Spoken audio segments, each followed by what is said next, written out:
আসসালামু আলাইকুম। আজকে আবার ঘটে গেল 300 ফিটে একটি ট্রাক অ্যাক্সিডেন্ট। এই যে দেখতে পাচ্ছেন, এই ডিভাইডারের সাথে লেগে এই ট্রাকটি একদম উল্টে যায়। এই যে দেখতে পাচ্ছেন,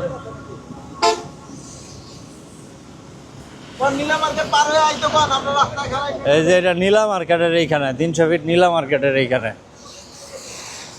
এই যে দেখেন 300 ফিট, আর এই যে ট্রাক এই রাস্তায় একদম বন্ধ হয়ে আছে এই ট্রাকের জন্য।